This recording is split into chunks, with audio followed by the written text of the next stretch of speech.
This is a Harry Potter one-shot, rated T, read by Nikki Allison. Chapter 1. Severus Snape was not a happy camper. Not that he was ordinarily filled with sweetness and light. He rather felt that any milk of human kindness he may have once possessed had curdled long since. Still, he was in an extraordinarily foul mood. What with his planned trip to the Pan-European Potion Symposium being cancelled at the last nanosecond. And then Dumbledore cheerily inviting him to fill his time with long overdue paperwork that Snape had rather hoped had been forgotten about. Indulging his towering rage, or at least his monumental snit, he threw open the door to his classroom, and then really wished he hadn't. For upon entering he was confronted with the image of Potter's sycophant Weasley, and that damnable Granger girl, in far less clothes than he would ever have wished to see any student, let alone those two. The sound of the door banging had evidently pulled them from their own, and they stared at him with horror that he returned 100-fold. "Don't just lie there, you ninnies! Put your clothes on!" he thundered, averting his eyes as they scrambled to obey. As soon as they had moved away from the desk, he walked around to his chair. Needing the security of his professional position, he was about to pull himself close to it in order to rest his arms on it in his preferred pose for lecturing the guilty, when he remembered what had just been happening on its surface and decided, rather hastily, to remain with his hands firmly on the chair's armrest. After a moment of staring at the top of Granger's amazingly horrible hair and Weasley's purple-red face, he managed to say,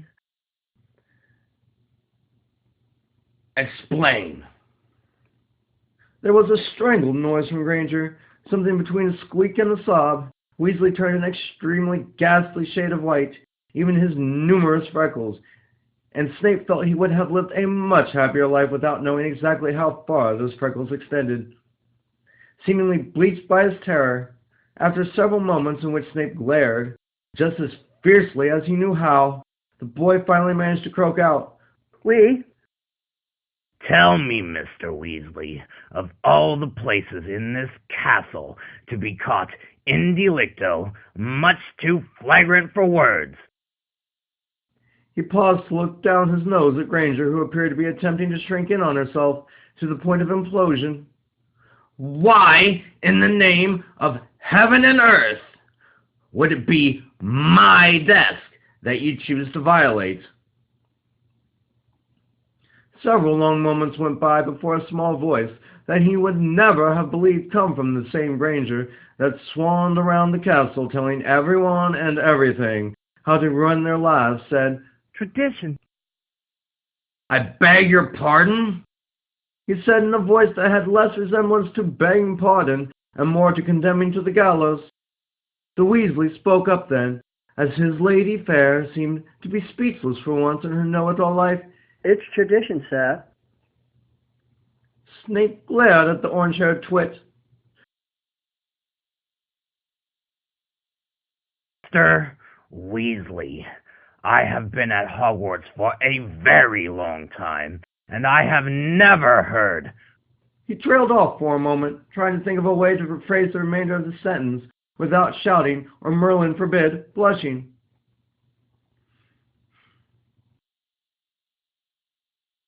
Weasley flinched, then swallowed so hard that his abnormally protuberant Adam's apple moved visibly.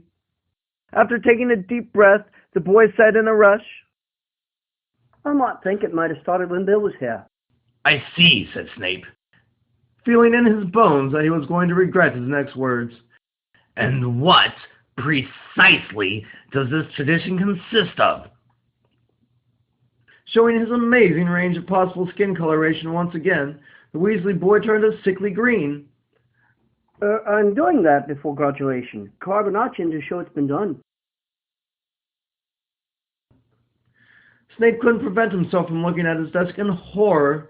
He thought all the various damage to his desk was done by carelessness and peeves, and simply wrote it off as normal wear and tear. "Every Weasley?" The boy nodded then. "Although it's not just us, it's everybody now." "Do you mean to tell me," Snape said in a whisper that was rising in volume and intensity, "That my desk is being profaned by every dunderhead that happens to talk a girl out of her knickers?" The boy flinched in the face of his thundering, but Granger's head shot up. With the insufferable tone that always made him dread calling on her in class, she said, "Women are allowed to enjoy." Don't finish that sentence, Granger, said Snape, standing up and slamming his fist down onto the desk. He would have continued, adding a threat, but the desk, which he had been after Dumbledore to replace for the entire school year, chose that particular moment to finally give up the ghost. The top splintered in a spider web of cracks radiating from where he had hit. Then the entire desk shuddered, wobbled, and simply fell apart. While that had been unexpected, the real shock was when first one and then another voice yelled and cursed from under the remains of the desk. After a moment, the flying sawdust cleared enough to show two extremely unlikely people crawling out from under the rubble. Ginny? Was gasped out by Weasley at the same time that the girl in question reached up to wipe a trickle of blood from Draco Malfoy's temple. Ginny, what are you doing here?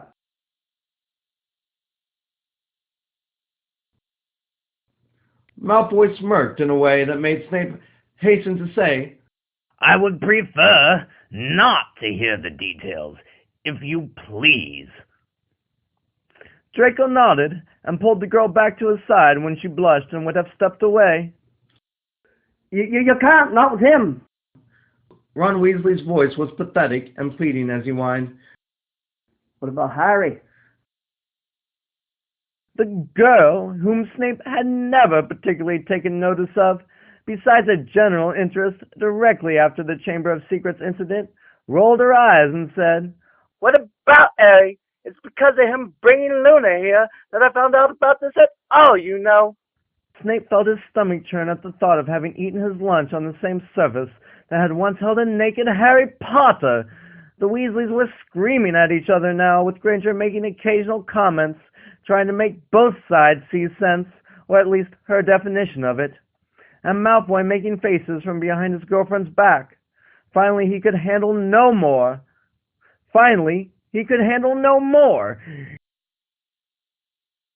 Enough! The four teenagers fell silent, all but Draco looking at him with white-knuckled terror. The only reason I am not having you all expelled is because then I would have to explain the reason why, and I fully intend to wipe this memory from my mind at the earliest opportunity in an effort to prevent permanent psychic scars.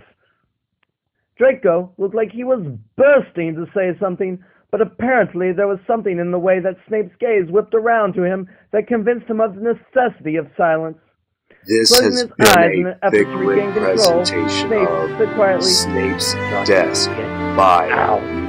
Seconds later, FicLit the door does not slammed make behind any them, money from and this Snape sat story, down heavily as it and is buried fan his face in fiction. his hands. All rights First belong to thing in the J.K. morning, Rowling, he would have a new death original author rocket. of Harry Potter. For now, his Music priority used was in finding this a way to intro steal his and classroom outro from intrusion is by after hours, Ian and then finding out The book how cover much has been oblivion a bottle adapted of from scotch an could image provide. created by Coffee Lover. Links to all authors, artists, and musicians' work are provided in the description below.